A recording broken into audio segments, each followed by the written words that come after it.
So for you, obviously starting off like doing mortgages and things like that, and now obviously doing, completely different type of content. What caused that growth, that iteration? Because what we talk a lot about in our community is like, hey, you might start here teaching one thing, and then 6 months later you're teaching a higher level thing, and then 6 months after that you're teaching a higher level thing. So what has that progression been like from you just, kind of spitting fire on mortgages and people making fun of you to now having like a big podcast in the UK and a big following and clients and things like that? What has that iterative process been like for you?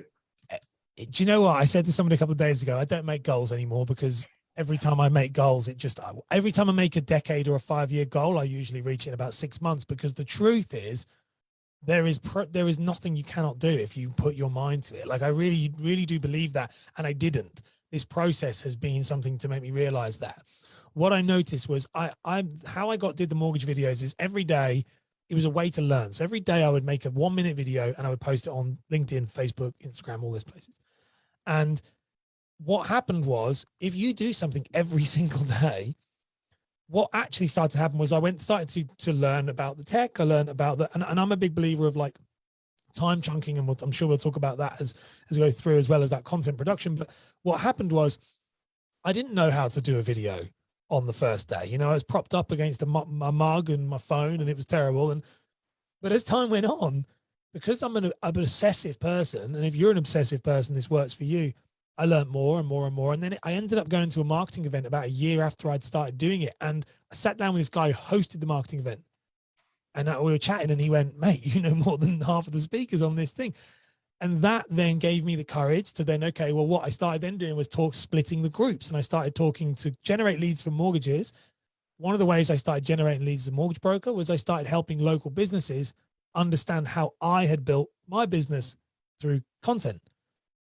Well, what happened then was the demand became more for the content side of things than it was for the mortgages. And then over about a 3-year period, I would say I was spending most of my time, say 80% of my time in content related things, and 20% of my time actually doing mortgages and really giving the leads away. I was giving the leads away because I didn't want to do it because I hated it, and I'd rather do the mortgage. I was just doing enough to make that. So it just morphed over time. And the truth is, and this is something that was taught to me by a mentor of mine. I have one of my only mentor is a guy who's a behavioral economist and a behavioral psychologist, because I'm a big believer in psychology, because it's all about this. And he said to me, he was like, if you dedicate your 3 years of your life daily to something, you'll be in the top 5 to 1% in the world. He said, because nearly all of these people, degrees or not, are doing the bare minimum to get by. And that's when I said with my wife about this idea of once you realize that, it's like I'm in Star Wars, like a Death Star beam. Once you know that if you approach something daily for 3 years, you will be a authority in it, then it kind of, the game changes. It's like kind of anything is possible if you're patient enough and hardworking enough. Anything is possible. So with me, that's how it started. That's how the podcast started. That's how everything, it just was just one more step. And over a natural progression, it just turned into this idea of, well, he's much better at content than because I was terrible mortgage advisor, because I didn't study. I just spent the whole time. Yeah. I knew a lot about stuff, but I'm dyslexic. So the idea of like, right. But yeah, that's what you say about this level up. Don't put whatever. One thing I would say to clients, one thing I say about myself, I'm always about 90 days ahead of where I'm always thinking 90 days ahead, but I don't really think much further than that anymore, because I don't know what's coming next in 90 days. I don't know what's coming next. All I know is if I smash those 90 days as hard as you possibly can, something good is going to come at the end of those 90 days, whether that's increasing your prices, whether that's a new product, whether that's a brand sponsorship, whether that's a place, in the charts, whatever it may be.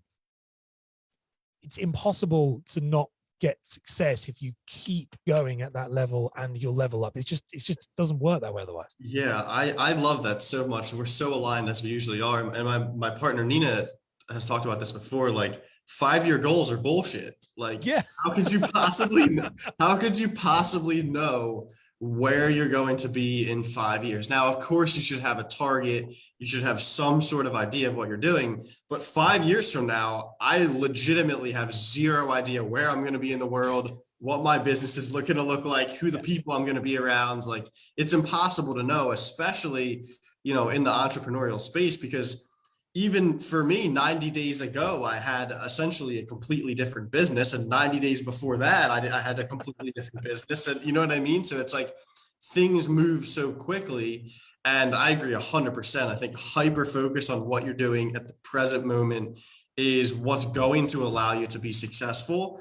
And then just consistency every day, four TikToks a day, 5 TikToks a day. You do a YouTube video every single day.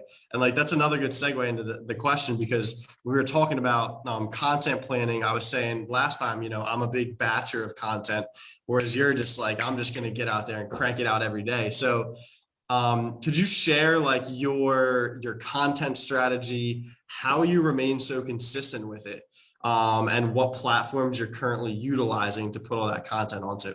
Yeah, sure. So this is kind of the thing I've realized, is that I'm kind of an outlier in this. And this is the more and more like amazing people I speak to who are like smashing it in the content space.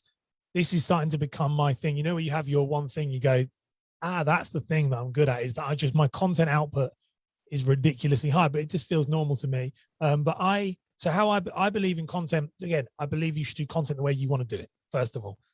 But for me, I don't like batching. I said this to you when you were on my show. I struggle with batching content because I'm a content output machine. But the big reason why is, for me, the content is a creative outlet. So if I don't do it, it's like some people might meditate, some people might go to the gym every day, some people might run every day, some people might stretch, whatever it is, write a journal.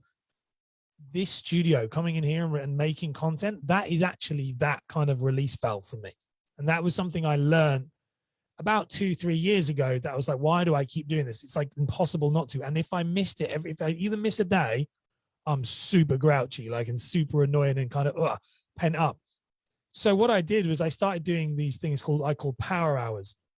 And I would sit down, and this started right from the beginning. I would sit down and I would make content for 1 hour every day. It's only 7, by the way, if you do working week, that's cool. 5 hours a day, 5 hours a week, if you can do working week. If you're serious, you know, we don't have working weeks, you know, we're going to do 7 days. 7 hours I'm with that. I'm with that. Monday through Monday, baby. Monday exactly. through Monday. Like, because some people get funny about that, but you know, like, yeah, Monday to Monday, it's 7 hours. And that, people always say, how long should I do? Well, 7 hours, you have a power hour. And what I do in this power hour was I started off by making whatever I could do in 1 hour. So if it takes me, let's say it takes me 3 hours to do a video, which it doesn't now, and I'll explain why, but if it took me 3 hours to do a video, that was 3 days. So that was my output. I'd be getting 2 videos out, 2.5 videos out a week. So as soon as that hour is over, down tools. Don't continue, because that's where we end up in this time suck of like, I've been doing this for 5 hours. And then it's like, well, no, just as soon as that hour's done, down tools. And that's your research. That's everything goes into that one space. But when I did that every single day, guess what? If you do stuff every single day, you get good at it and you get fast. Not only do you get fast, you get very, very, very efficient. And so over time, you know, fast forward, now my daily output and how I work is, and it's a process and it's a method that I've actually created, is I will record a video of which it is actually live streamed. So I live stream every single morning because it's made to be ready for live streaming. I have a studio built up for that specific reason. And then I live stream my content, and that goes to Facebook, Instagram, Facebook, LinkedIn, and YouTube. That goes every single day. Those live streams follow a specific format every day without fail. They follow like it's like a hook, intro, main point 1, main point 2, main point 3, outro. That format, each one of those main points, this is very complex, by the way. So I go through each one of these. I'm writing this down because I have a bunch of follow questions on this. You'll have loads. So each main point has a maximum time cap of, and each point in that has a maximum time cap of 55 seconds. And I'm timing that. Like, I'm super hyper aware that 55 seconds has to be done. If it's done in less, brilliant. But if it's more than that, which means that, and that is my podcast. one of my podcasts, because I have 2 podcasts. So that's one of my podcasts. So that is gone everywhere. That's been out. That's been put out to the world. That's just one 5-minute-ish YouTube style talking head solo podcast video.